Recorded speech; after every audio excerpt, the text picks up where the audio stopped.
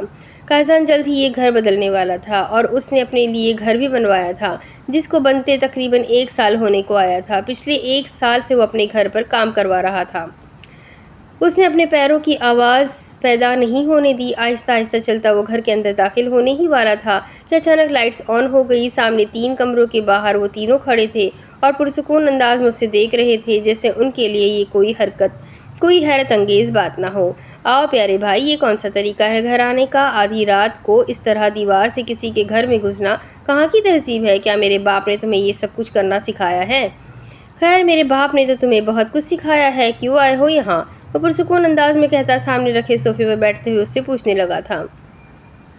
سرکار کہاں ہے؟ بتاؤ مجھے قائزان، میں جانتا ہوں کہ تم سرکار کو چھپا کر رکھ رہے ہو۔ کہاں رکھا ہے تم نے سرکار کو؟ پلیز مجھے بتا دو، سارا کام رکا ہوا ہے، سرکار کے بغیر کوئی کام نہیں ہو سکتا، بہت نقصان ہو رہا ہے۔ پچھلے 6 مہینوں میں نے کوئی ایسی جگہ نہیں چھوڑی جہاں میں نے سرکار کو نہ ڈھونڈا ہو۔ مصر کا چپا چپا چھان مارا ہے، پاکستان کا چپا چپا چھان مارا ہے، لیکن سرکار کی کوئی خبر نہیں۔ تمہارے سرکار کی کوئی خبر نہیں تو تم منہ اٹھا کر یہاں چلے آئے، وہ بھی آدھی رات کو، اس طرح چھپ چھپا کر۔ دن میں بھی آ کر تو پوچھ سکتے تھے نا، تب بھی میرا جواب یہی ہوتا، اور اب بھی میرا جواب یہی ہے۔ تمہیں لگتا ہے کہ ایک 60 سال کے آدمی کو میں اپنے گھر میں چھپا کر رکھا ہوا ہوں؟ تو تم میرا گھر چیک کر سکتے ہو، کسی چیز کی حد ہوتی ہے۔ میں اس شخص کی شکل نہیں دیکھنا چاہتا اور تم یہ سوچ کر یہاں آئے ہو کہ میں نے اپنے باپ کو اپنے گھر میں کہیں چھپا کر رکھا ہوا ہے۔ تم تلاشی لے لو، اطمینان کر لو، پھر یہاں سے دفع ہو جاؤ۔ اور آئندہ یہاں آنے کی ضرورت نہیں ہے۔ وہ اسے فری ہینڈ دیتے ہوئے خود اٹھ کر کمرے میں چلا گیا تھا، جبکہ سمیر نے رسل کی موجودگی میں سارے کمرے چیک کیے تھے۔ اس نے کسی طرح کا کوئی رسک نہیں لیا تھا، اس نے ایک ایک چیز چیک کی تھی، لیکن افسوس اسے وحاش کی کوئی خیر خبر نہیں لگی تھی۔ قائزان، تمہیں مجھے بتانا ہوگا کہ سرکار کہاں ہے۔ اسے اس طرح نہیں کر سکتے خود تم اپنے ہی باپ کے ساتھ۔ ٹھیک ہے، انہوں نے تمہیں دھوکہ دیا، تمہارے ساتھ غلط کیا، میں مانتا ہوں، لیکن کم از کم انہیں میرے حوالے تو کر دو۔ وہ میرے سرکار ہیں، میرے مائی باپ ہیں، انہوں نے میرا خیال رکھا ہے، مجھے پالا ہے، میں انہیں اس طرح تمہارے آسرے نہیں چھوڑ کر نہیں جا سکتا۔ قائزان، دیکھو پلیز، سرکار کا پتہ بتا دو مجھے۔ وہ اب ریکویسٹ کر رہا تھا، جبکہ قائزان کی نظر میں جیسے اس کی کسی بات کی کوئی اہمیت نہیں تھی۔ دروازہ بند کر کے وہ آرام سے اندر بیڈ پر سو رہا تھا۔ باہر سمیر چلاتا رہا اور پھر تھک ہار کر چلا گیا تھا۔ وہ صبح کھانے کی پلیٹ تیار کرتے ہوئے کھانا لے کر دوسرے کمرے کی طرف جا رہا تھا، جبکہ رفیل جلدی ناشتہ بنا رہا تھا۔ میں جلدی کام نپٹا کر ہسپتال جاؤں گا، اس نے اس کی طرف دیکھتے ہوئے کہا تھا، جبکہ اس نے صرف ہاں میں سر ہلایا تھا۔ رفیل کے نکاح کو بھی تقریباً 5-6 مہینے گزر چکے تھے۔ جس دن ان کا نکاح ہوا تھا اسی دن وحید عالم صاحب کے دشمنوں نے ان کے گھر پر حملہ کر دیا تھا، جس میں انہوں نے نہ صرف ان کی بیوی کو قتل کر دیا تھا بلکہ ان کے بیٹے کو بھی مار دیا تھا، یہاں تک کہ ان کی بیٹی انشرا کے سامنے ان کے چھوٹے ٹکڑے کر دیے تھے۔ تب سے لے کر اب تک انشرا کو ہوش نہیں آیا تھا۔ نکاح کے فوراً بعد ہی وہ رخصتی کی تیاری کرنے کے لیے اپنے فلیٹ میں آ گیا تھا، کیونکہ اسے وہاں جانے کے بعد ہی پتہ چلا تھا کہ نکاح کے فوراً بعد وہ لوگ رخصتی چاہتے ہیں، اور وہ اپنے گھر کو بری طرح سے پھیلا کر آیا تھا۔ اس کے گھر کی حالت ایسی تھی ہی نہیں کہ وہاں کوئی عورت قدم رکھ سکے، اور رفیل اپنی نئی نویلی بیوی پر کوئی برا اثر پڑنے نہیں دینا چاہتا تھا۔ اسی لیے صرف 15 منٹ کے وقفے سے وہ واپس آیا تو دیکھا کہ جہاں تھوڑی دیر پہلے نکاح کا خوبصورت انتظام کیا گیا تھا، وہاں لاشیں پڑی ہوئی تھیں۔ شاید ان لوگوں کو پتہ ہی نہیں تھا کہ انشرا بھی گھر میں موجود ہے، یا شاید خون خرابت دیکھ کر وہ پہلے ہی بے ہوش ہو چکی تھی۔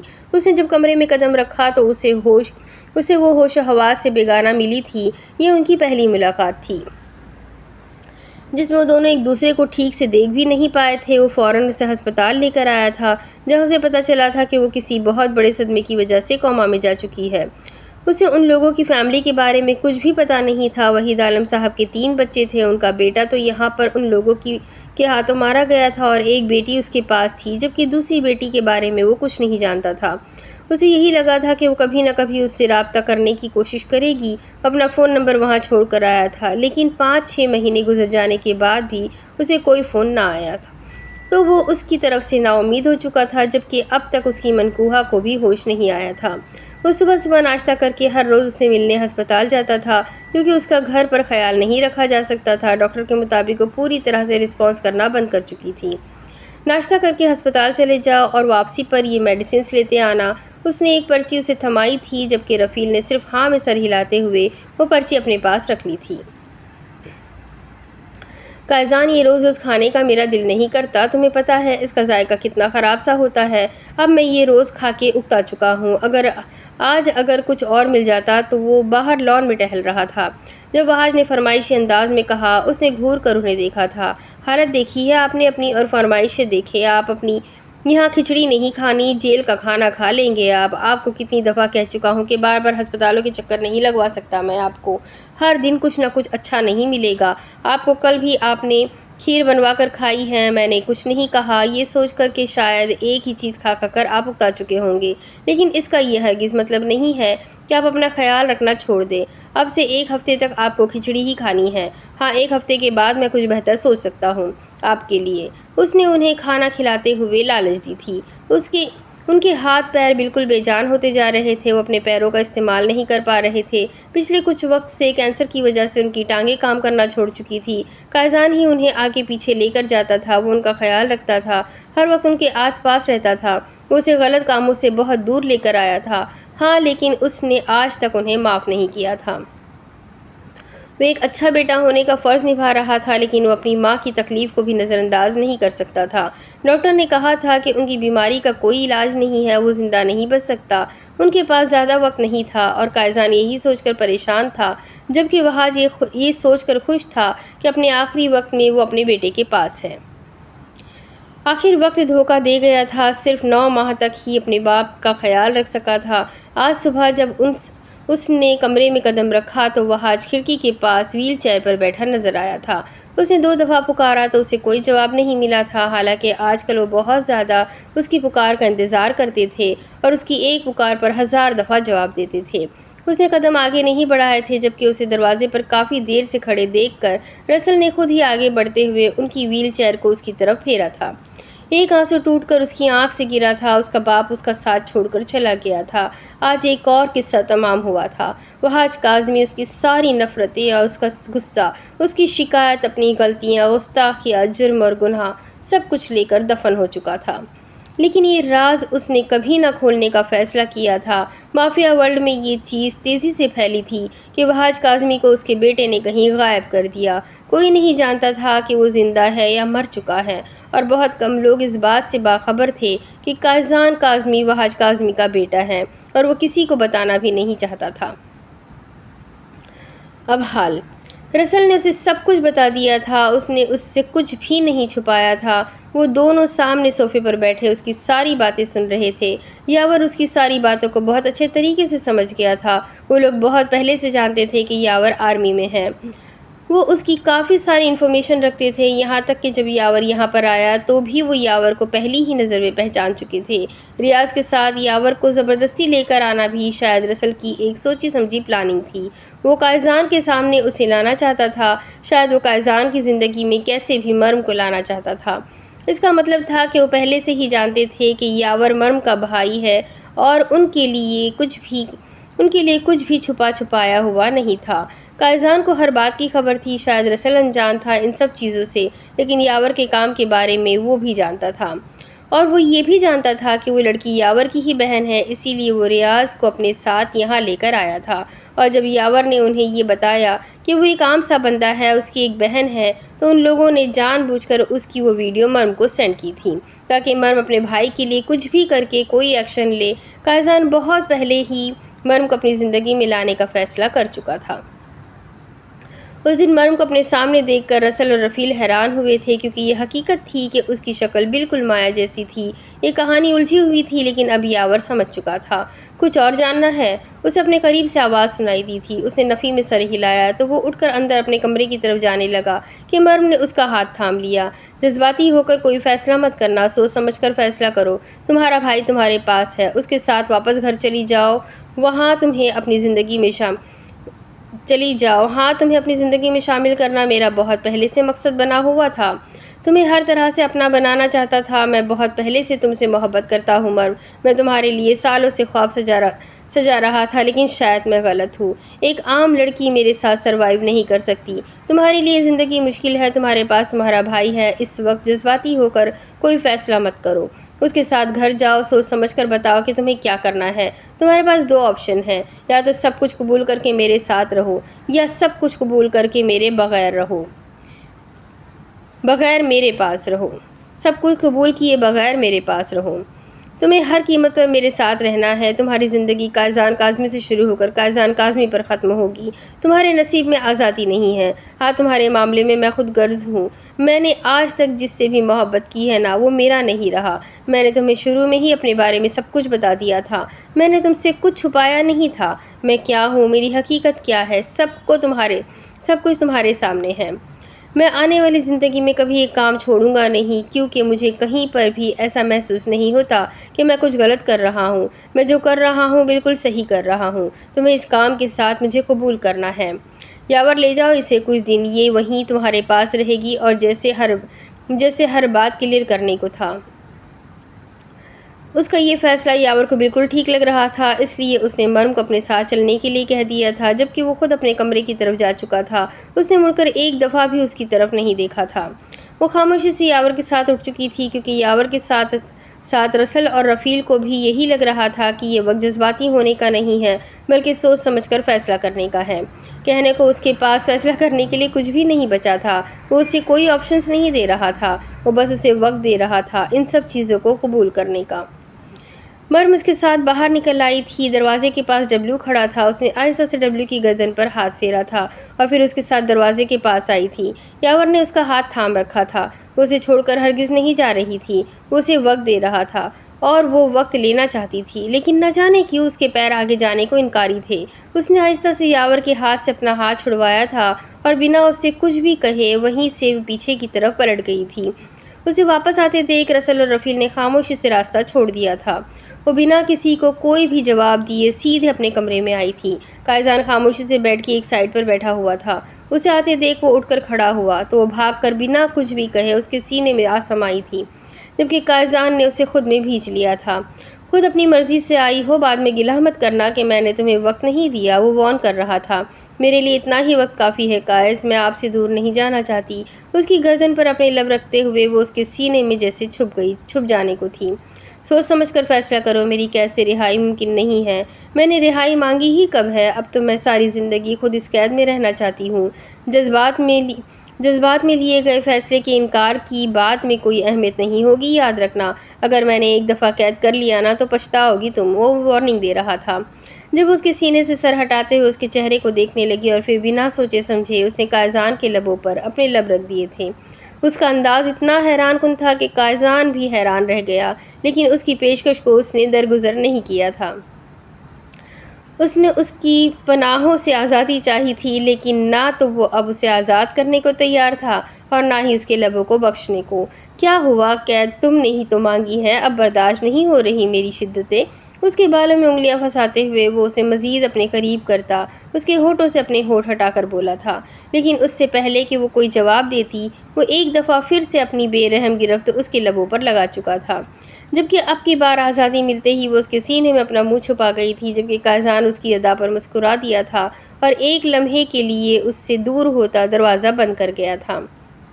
اب اس کے آگے کی کہانی میں آپ کو اگلی قسط میں سناتی ہوں کہ آگے کیا ہوگا۔ بہت مزیدار، بہت انٹرسٹنگ ناول ہے، تو جاننے کے لیے میرے ساتھ بنے رہیں۔ اگلی ویڈیو میں پھر ملیں گے، تب تک کے لیے اپنا خوب سارا خیال رکھیں، مجھے بھی دعاؤں میں یاد رکھیں۔ اللہ حافظ۔